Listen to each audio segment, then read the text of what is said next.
นี่ខ្ញុំជឿថាគ្មានអ្នកណាម្នាក់ចង់ឲ្យមានសង្គ្រាមកើតឡើងមិនថាជាមួយប្រទេសណាបងប្អូនតែបើសិនជាគេឈ្លានពានទឹកដីយើងហើយយើងមិនអាចឈរមើលបានទេនិយាយពីថារឿងក្តៅវិញក្តៅដូចបាយពុះចឹងបងប្អូនទេប៉ុន្តែយើងមិនអាចទៅតតាំងទៅបាញ់បានទេព្រោះយើងជាពលរដ្ឋគេមានទាហានរបស់គេហើយថ្នាក់ដឹកនាំយើងគាត់ចេះចាត់ចែងហើយអញ្ចឹងយើងចាំមើលវិធានការហ្នឹងគាត់ចាត់ចែងមួយទៀតសំណោះខ្លាំងជាងគេគឺបងប្អូនខ្មែរយើងដែលរស់នៅស្រុកថៃបងប្អូនចង់និយាយថាសម្រាប់ពួកគាត់គឺរៀងពិបាកបន្តិចគាត់ចង់តតាំងគេក៏តតាំងមិនកើតដោយសារគាត់នៅក្នុងស្រុកគេអញ្ចឹងគាត់សុខចិត្តនៅស្ងៀមទៅហើយណាមួយដោយសារវិបត្តិសេដ្ឋកិច្ចបង្ខំឲ្យគាត់ត្រូវធ្វើការនៅហ្នឹងបើសិនជាបងប្អូនមានគ្រប់គ្នាក៏មិនចាក់ចែងពីស្រុកទេខ្លួនឯងធ្វើការស្រុកគេបងប្អូន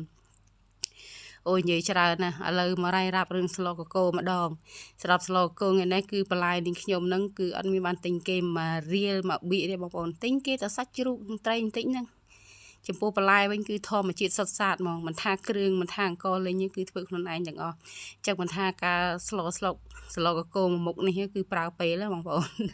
ប៉ុន្តែដើម្បីឆ្ងាញ់គឺត្រូវទៅស៊ូធ្វើដែរហើយយើងមានធ្វើរាល់ថ្ងៃណាយូរនឹងធ្វើម្ដងហ្នឹង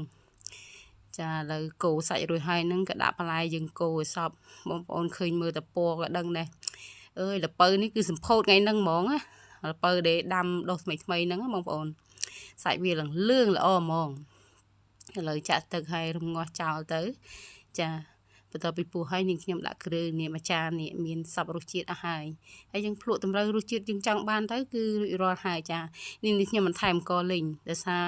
សម្លកកូរបើយើងស្ទើរអង្គលីងអត់ឆ្ងាញ់ទេបងប្អូនហើយនេះខ្ញុំដាក់ទឹកបន្តិចឲ្យនៅប៉ែកទេពេលដែលយើងហូបមួយបាយកុំដាក់ទឹកច្រើនហើយហូបបន្លែច្រើនបាយហូបតែបន្តិចបានហើយហើយសឡយើងដុសមួយចានគោមទៅសិតតែវីតាមីនពេញខ្លួនទេចាអរគុណច្រើនបងប្អូនសម្រាប់ការតាមដានវីដេអូនេះខ្ញុំ